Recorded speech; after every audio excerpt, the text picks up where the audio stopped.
right, everyone. It's been a very, very long time since I hosted this podcast, but today we have a very special guest with us. He competed in my show yesterday and came out number one in men's physique open. So, without wasting much time, Mitian, right? Yep, You have Metahan. the Most people call Metian, you me have the Met for stage. short. Okay. Yeah, dude, I appreciate you having me here. I've been looking forward to coming out here for a while. Just once for the original show in August, and Yeah.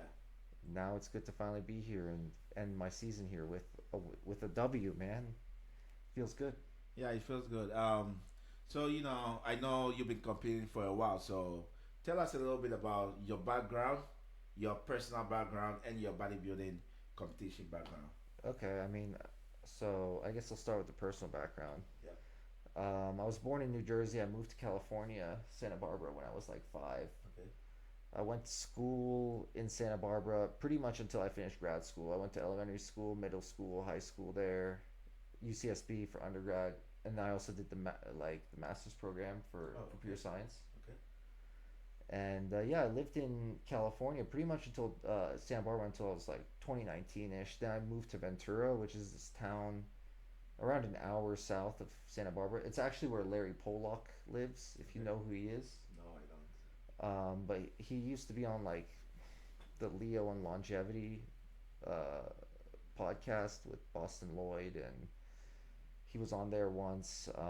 But yeah, I moved to Ventura for 2 years. And in 2021, I moved to Salt Lake City, where mainly for a software engineering job. And yeah, I've been living there ever since. This year, I realized like I turned 31, and all of a sudden, I was like, damn, I'm 31. Like, I'm actually getting up there, low key unk status. And so I was like, I gotta, if I don't do this now, when am I gonna do it? Yeah. And my one of my goals is like to hopefully get a pro card before the time I'm 35, because although you can still get pro cards when you're 35, I don't know. I want to get it at the hardest level, right? Yeah. Because I feel like getting it when you're younger, there's got to be more people in your bracket for you to get a pro card. And so part of me wants to do it hopefully within the next 4 years, probably sooner if I can. The next 4 years. Okay. All right. So, um, competing is not easy, right? Competing is not easy, and as a software, especially as a software engineer, you have a lot going on at work as is. So, what's really pushing you? What's really motivating you to say, you know what, I also want to add this bodybuilding to my career and pursue this like it is all I got? What's really pushing you to be a bodybuilder? Well, I feel like it's all over social media now, bodybuilding stuff, but like it's actually rare to meet people that do bodybuilding in real life. At least that take it seriously. So the social media algorithm pushes a lot, but in terms of meeting people that actually do bodybuilding, it's not every day that you meet people, especially natural bodybuilding. Yep. Mm-hmm. Because there's a lot of like regular bodybuilders. I guess I know several of them go to my gym. Even though I go to a bodybuilding gym where there's lots of bodybuilders, I don't know any other natural bodybuilders, or at least ones that compete explicitly in natural federations. They all just do NPC, Oh, really? IFBB. Is your gym big or So there's a lot of guys that bodybuild there. okay? It's not a huge gym, but like it's one of those gyms where it's actually a bodybuilding gym. Okay. Like they don't have a front desk person. Oh, They okay. just kind of trust all the members, and you know how those smaller gyms Yeah, they don't yeah. they just trust people. There's IFBB pros that work out there, and but there's no natural people from what I've met. Like Okay. All right. I mean, the natural organization is getting. I wouldn't say getting smaller by the time, but nowadays almost everyone wants to do NPC. And why is that? Because of social media, as you said. The fitness influencer, they're pushing so many things on this generation. And everyone thinks, oh, in order to be a famous bodybuilder, I also have to be an NPC competitor or I have to be an IABB competitor. well, I mean, so that's true. Like me, I've always followed a lot of the more famous natural guys. Okay. I'm not sure you've ever heard of Alberto Nunez. No. He's from the 3D Muscle Journey guys. I also Lane Norton. If you've heard of No, Lane Norton. man, I'm telling you, man, this guy keeps telling me so many so many people that have, impact others, but I don't know nothing about these people, and but he's doing his work, he's listening to people that is influencing people, and that's something that I think I need to be better at, by reading about people that have influenced or changed people's lives, but I don't do that. So kudos to you. Well, I mean, man, it's not even like I'm doing it out of a sense of like diligence or Yeah. virtue. Like, in fact, it's almost a vice at this point. I consume so much fitness content, dude. It's actually like it's almost something to be ashamed of. Like, I was looking at my YouTube premium because I have the YouTube premium. It tells you how many hours you've watched this year. Dude, I was thinking. I looked at it. It was like 4,000 hours of YouTube this year, and it's not like I'm just sitting there watching the whole time. Usually, I'll wake up and I'll just put on a podcast in the background as I just go about my day, and then after work, I'll do it while I'm cooking and if I'm at the gym and stuff like that. So like 4,000 hours, dude. A whole work year is 2,000 hours, right? That's a lot. So that's a lot of fitness That's a consume. I gotta scale back and just listen to nothing for a little bit. I'm getting media addiction. lot. Like if my headphones die, I gotta go home. I'm one of those guys. Yeah. Like I gotta go home. I gotta charge my stuff because something doesn't feel right without my headphones. Yeah, yeah. All right. So which means you the kind of person that goes to the gym all the time with headphones on, play music for motivation and stuff. I don't really play music. Like I get kind of bored of music. I usually listen to like podcasts and stuff Podcasting. or Okay. like All right. various All right. streams. Like I like to hear information. It's less boring because the music I've heard that song before. Yeah. I like to learn and get information. Yeah. Yeah. I mean, everyone is different, So, listening to podcasts, people do that. People do that for information, for motivation, and all that stuff. So, you know, everyone to each their own, right? To Yeah, each their teach own. their own. So, yeah. And let's talk a little bit about your journey this year. This year has been a great year for you. At least you've been through a lot of ups and downs within the bodybuilding industry. So let's talk about that. Let's talk about the time you started competing this year. How have things turned around for you? So initially, I signed up for this one NPC show in Utah, and I went into the check-in, and I was just like, there were 21-year-old guys there that were just like way bigger than me because it was untested, right? Yeah, And yeah. I just thought like I'd give him my best hand. After going to the check-in, I was just like, bro, I'm good. I'm just You gonna were sign up for an discouraged. actual natural show. But I was like, I'm not gonna be a baby about it. Oh Like yeah. I'm signing Oh up yeah. for a natural show today. Yeah. So what I did was I signed up for the Arkansas NAMBF, Little Rock, Arkansas, Little Rock. Yeah, the new one. the Yeah. new one Yep. exactly. And I figured like that would probably be a smaller one, probably Yeah. a good Oh place yeah. to get my feet wet. Mhm. And yeah, I did it in such a way such that the day I pretty much decided not to go to the NPC show, I had immediately signed up. So that way, no one could have been like, "Hey, you said you were gonna compete, but you didn't compete." Like, I was like, "Well, I still am. I'm just gonna do it at this other one that's Okay, I'm actually getting a different." little bit confused about that. You said you didn't do the NPC show, or you did the I NPC didn't show? do it. I went You to didn't do check it? in basically, and after check in, You just left? I was like, "Bro, I'm not competing in this, man. Like, there's Wow. no point. Okay. Like, I'll get last, and it's not even like getting last isn't even the worst thing because someone's got to get last, right? Someone gotta get last. So what's the worst thing then? The worst thing is just getting like Discouraged? looking like you don't belong on stage. Like you could get last and still look like you belong on stage. Okay, all right. That's But a good like point. That's a good point. but if Yeah. you show up and it's just completely like you look like a completely different species than everyone else, Mhm. that I don't know, dude. I don't want to put myself through that, dude. Like Let's backtrack a little bit on this. So, why? Who told you to do the NPC? Is it a friend? Is it a coach? Who put you on that path? literally, I think it's just the algorithm. Like I've been like the algorithm, I guess, has just been feeding me a lot of bodybuilding content lately, and I was like thinking because the thing is, no one in my life is in bodybuilding. Okay. Nobody I went to the gym with. I don't know any coaches or bodybuilders. Like I still don't have a coach. I was completely self-coached pretty much up until now. So I guess it's just the algorithm, like, and just the way social media literally just influenced me to do it. Yeah. Nobody I know in real life was like, Yeah. "Hey, do this." Mm, okay. All right. All right. Okay. Good point. Good point. Good point. So in that case, what do you think about the social media algorithm? Do you think it's good? Do you think it's bad, or do you think there's a fine line In terms of good or bad, in in terms terms of, of um, like giving you the start to say, you know what, let me go do NPC show? social media Because I gets a think it's lot of because I hate. think it's influencing a lot of people, right? Yeah, It's influencing a lot of people to go do NPC, to be an IFBB pro and all that stuff. So in your case, it did influence you to at least say, you know what, let me give this NPC a try, right? and the thing is, it's not like I specifically thought like, "Oh, let me try NPC." I just googled bodybuilding Utah, Mm-hmm. and I noticed that that was what we had pretty much. Okay, all right. And I couldn't find any other like Natural shows. natural Okay. shows. Later on in the summer, like around September, I was supposed to go to Windy City Naturals on September 14th. Yeah. Mm-hmm. But around like late August, I think like August 31st or something, I noticed that there was an OCB show in Salt Lake In City. Salt Lake I City, yeah. found out about it like a little over a week before it was Mm-hmm. starting.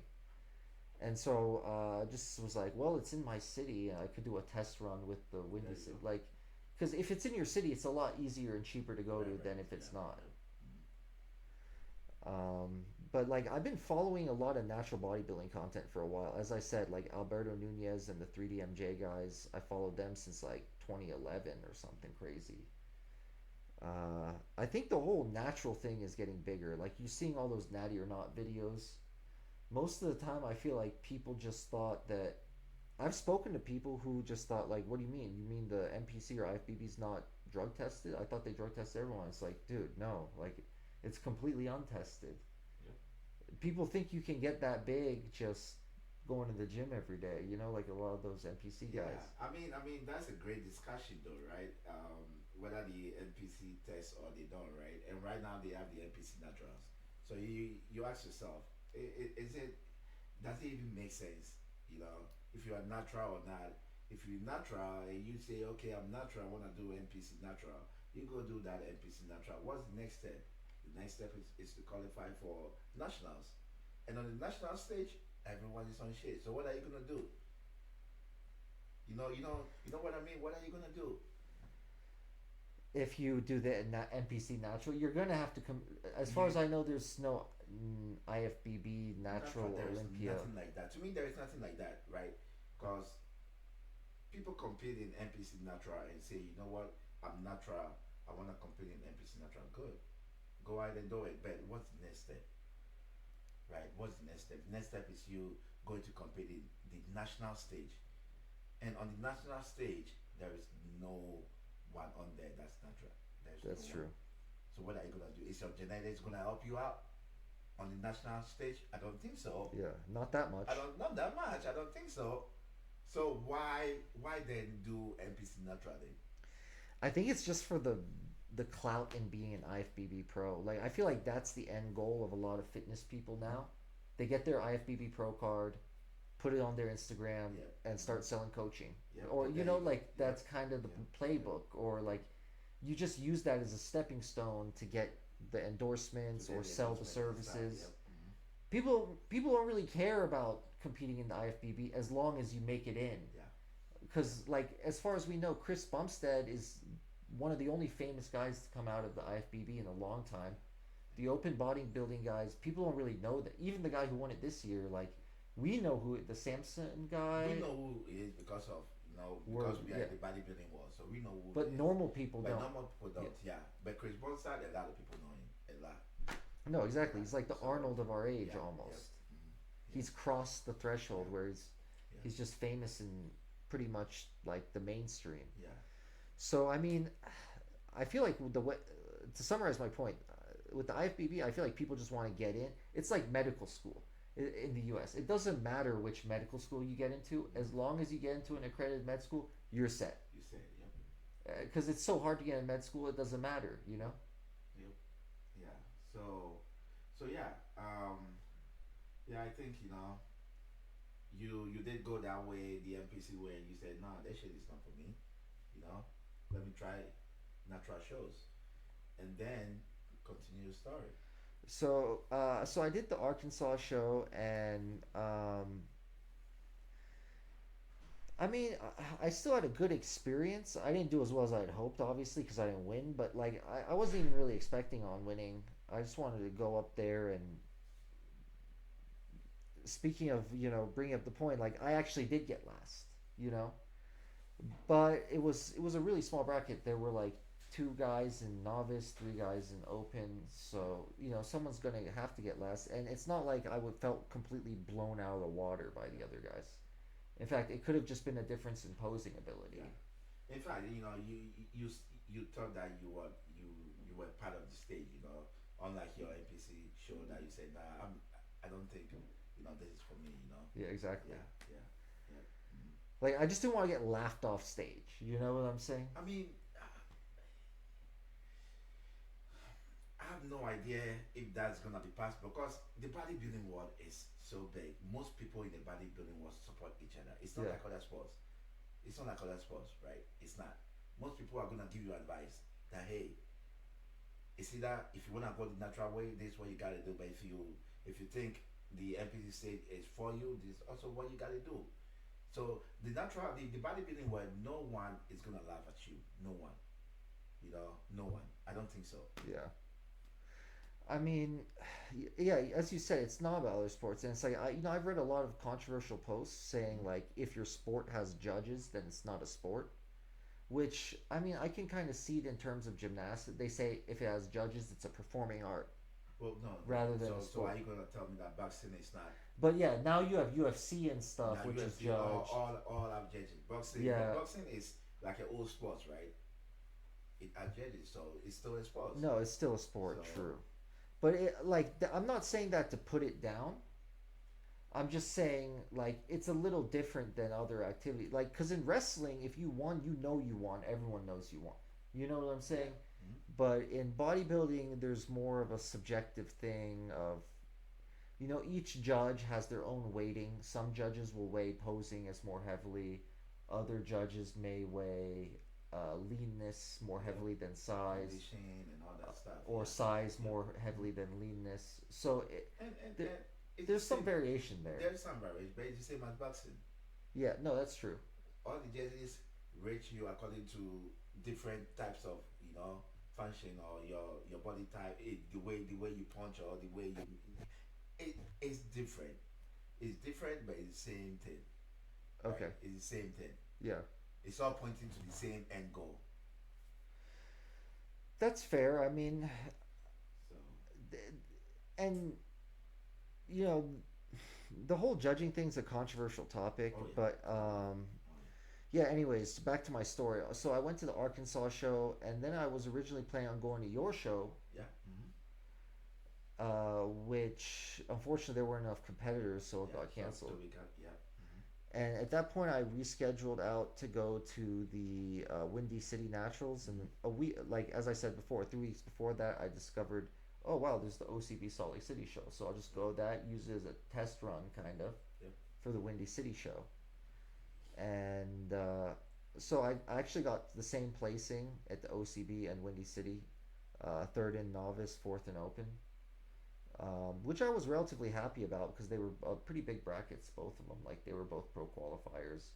I think the OCB had like 8 or 9 people In the physique. in men's physique, Okay. and the Windy City Natural also had a lot of people. Mm-hmm. I want to say 8, at least 7. I forget the exact number, Okay. but so I felt good after that. Then I want to sign up. I was gonna do this show and call it a year, basically.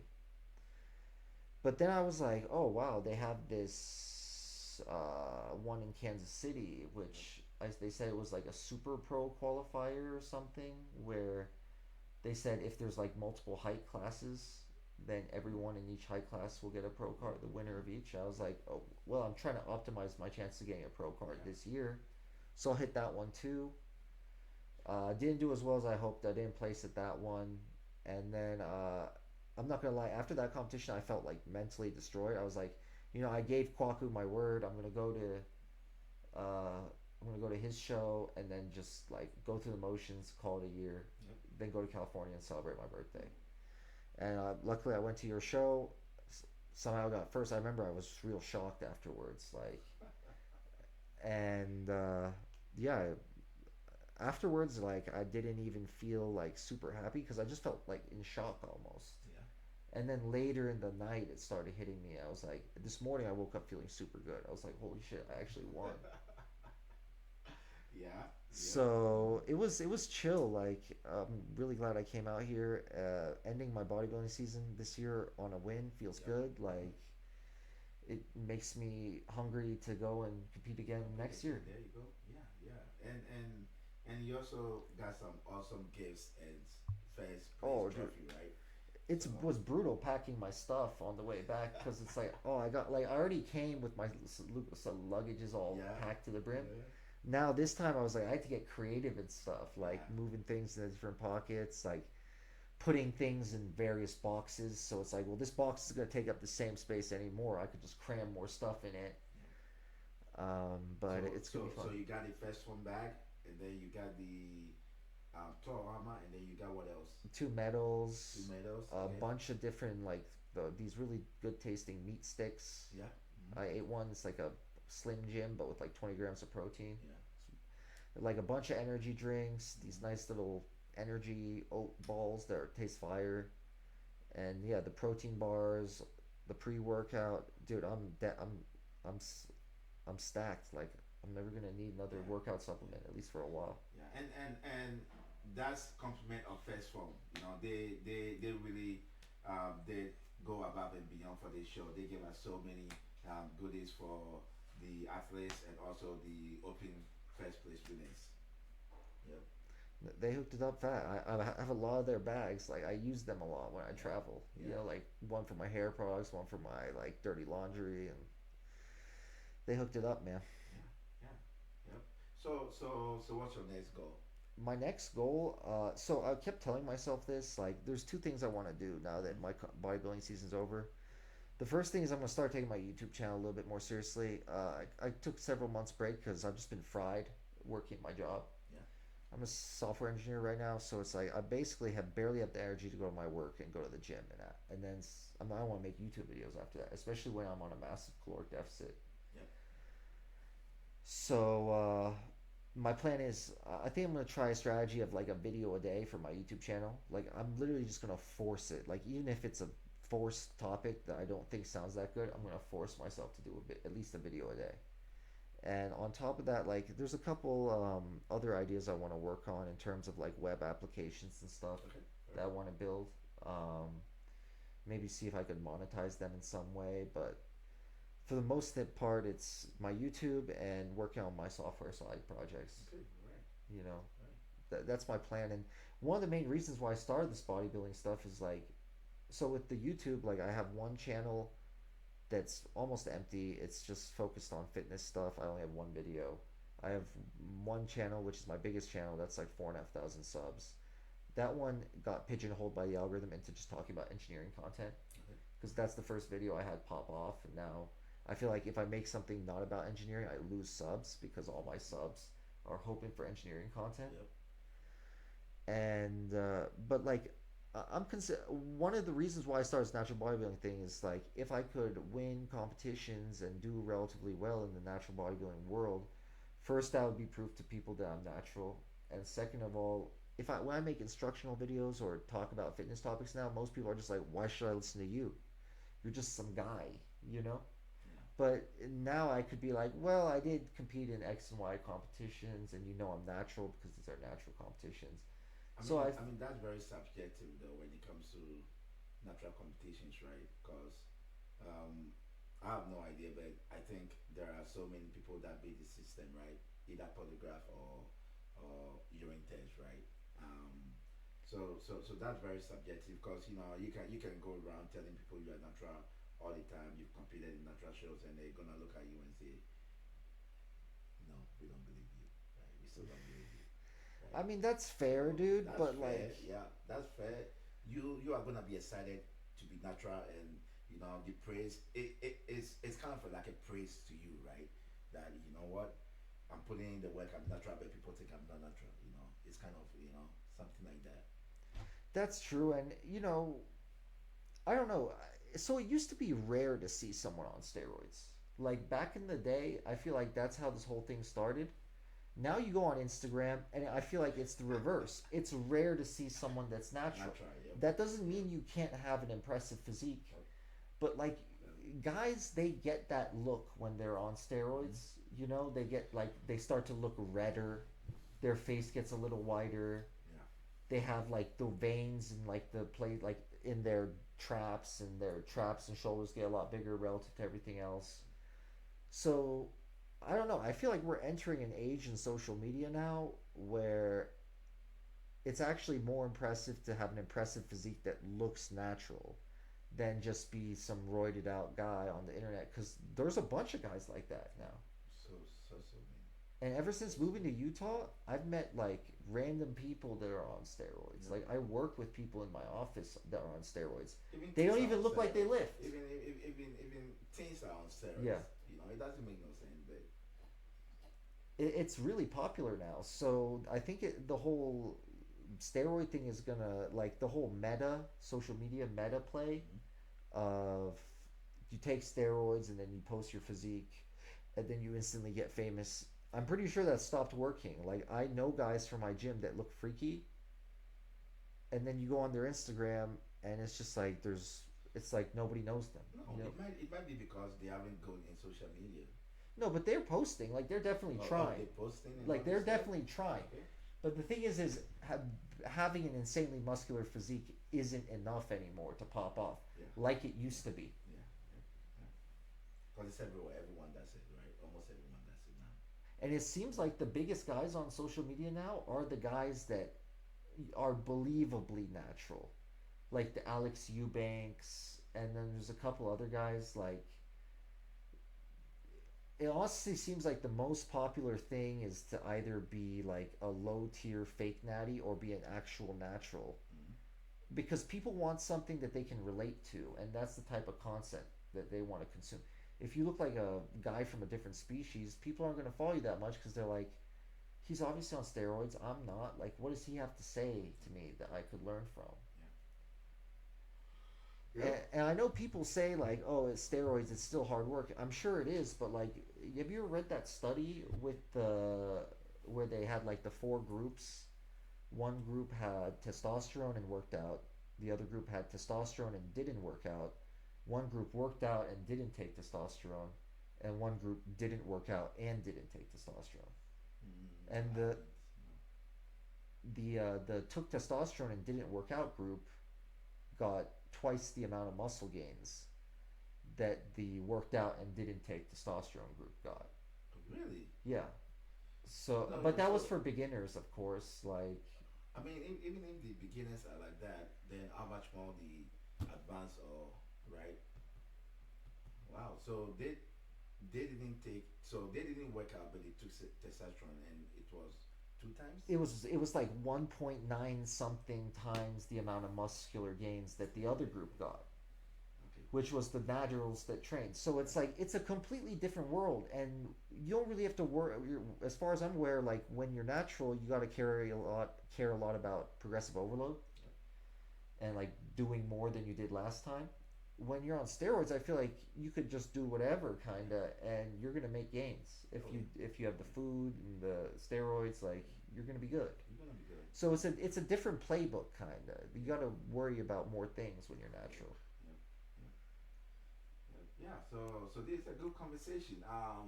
Before we end this podcast, let's talk a little bit about. I know you've spoken to me so many times that you became a millionaire from the stock market, right? Can you jump into that a little bit of how where you started and how you became a millionaire? Okay, so my investing story basically.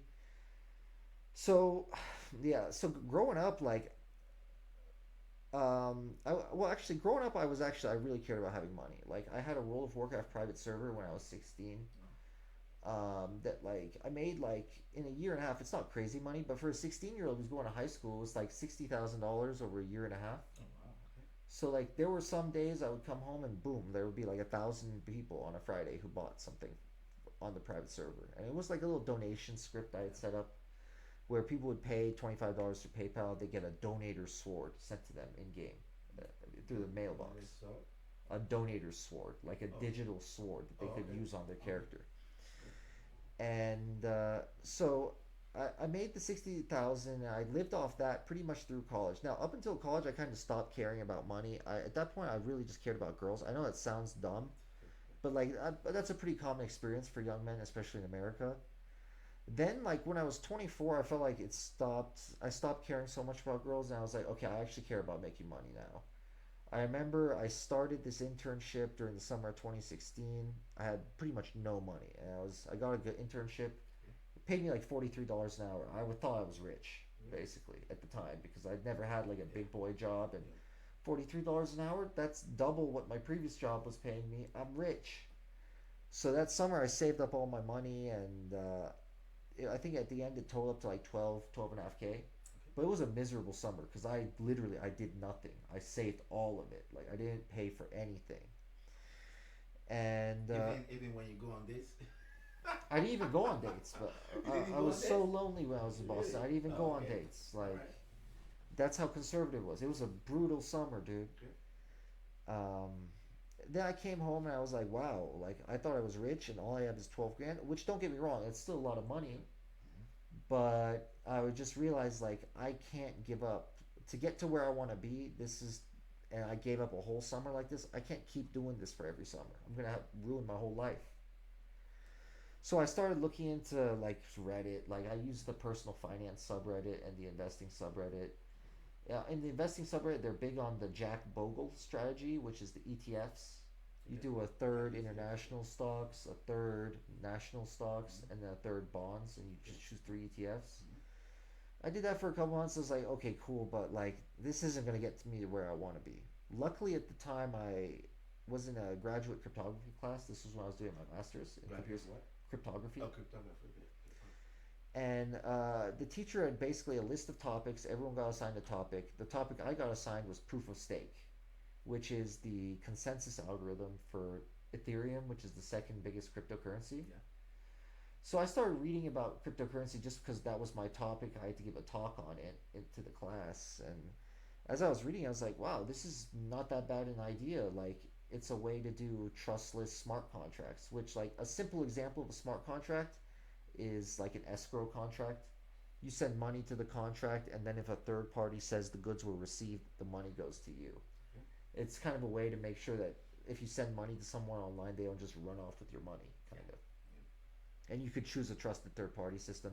There's other contracts like gambling contracts, but so I read about the smart contract stuff, and I was like, okay, this is actually a good idea. I could see this like being useful to people, especially like companies that do international trade. And because if with international trade, the courts in the other country are going to favor their company, the courts in your country are going to favor you as the company. So it's like it's hard to come to an agreement as to which jurisdiction you're going to use, and it's all seems like inherently biased at the end of the day. So I started putting my money into Ethereum.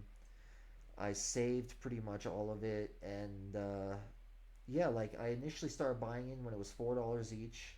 Remember one day I looked at my coins and I was like, oh wow, it's already $7, which $4 to $7 doesn't sound like a huge increase, but like it had been a week or two and I'd already almost doubled my money. Now I didn't dump in the whole 12K at once.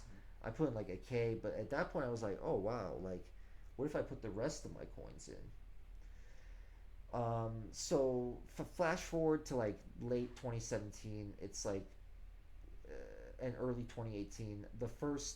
So the 2017 cycle had pretty much ended. Ethereum had peaked at like 400 and then was like crashing now to like 200 or 120. 60 was at the lowest of that cycle.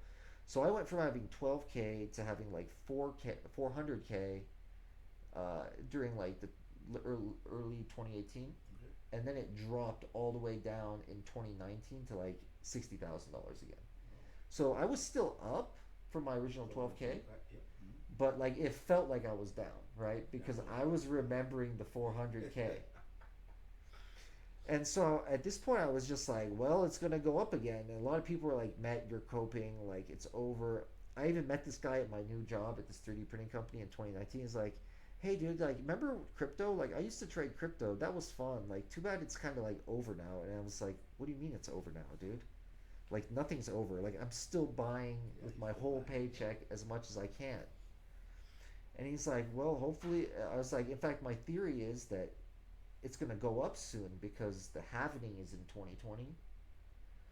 And if you don't know what the halvening is every 4 years, the amount of new Bitcoin that gets released every day gets cut in half.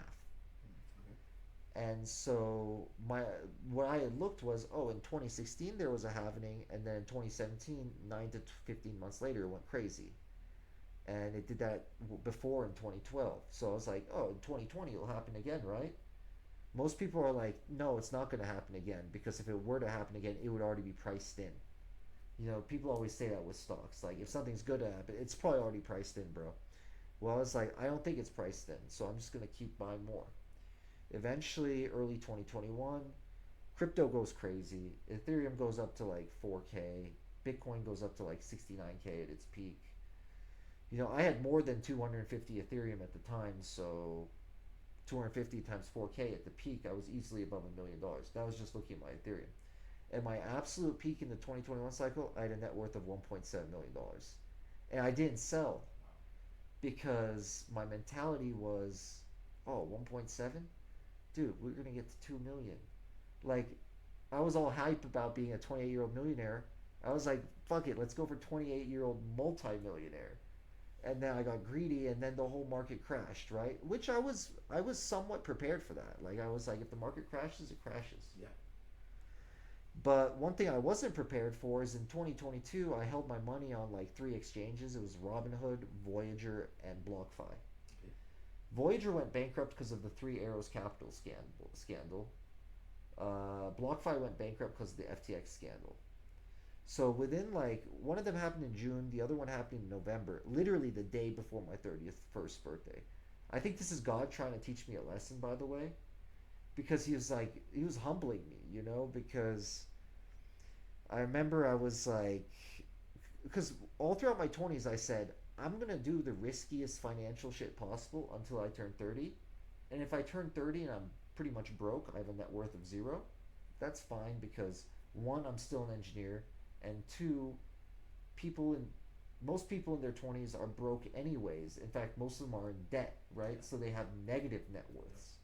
So like I'd rather just risk everything in my 20s, and then if I don't get rich, then I'll just do the normal Jack Boglehead strategy when I'm 30. Yep. Literally the day before my 30th birthday, BlockFi, where I had most of my funds at, declared bankruptcy, and I went from having a net worth over a couple months of 1.7 down to 60K to my name, basically. And I was effed up. Like the first month or two, it didn't even really hit me. I was in shock because I was like, "Oh, it's gone," but who knows? Maybe it'll come back quickly somehow. And then January hit of 2022, 2023, and I was like, "Oh wow!" Like I actually lost all my money. I lost everything. Like I'm gonna have to work 10 years or more to get this kind of money back. And I was like, dude, this is worse than like going. This is so stupid. But what I remember thinking is, this is worse than going to prison. Because at least if I went to prison for 10 years, I'd come out and all my money would still be there. But now it's like I'm gonna have to wage slave for 10 years. It's still 10 years of lost time, Yeah. Yep. and I don't get my money back at the end either. So I remember thinking it's like this is worse than going to prison. And yeah, so it was a dark year. Like I was like literally effed up pretty much all of 2023. I remember I got a hair transplant because I was like, fuck, dude, like I'm poor now. Like at least I could be good looking at least. Yeah. That sounds really dumb as well, but that's how effed up my mind was, how I was thinking at the time. And luckily, Bitcoin crashed to like 18K during the 2022 early 2023 cycle. I was lucky. Like in 2023, I bought like a Bitcoin and a half with my work check bonus. Mhm.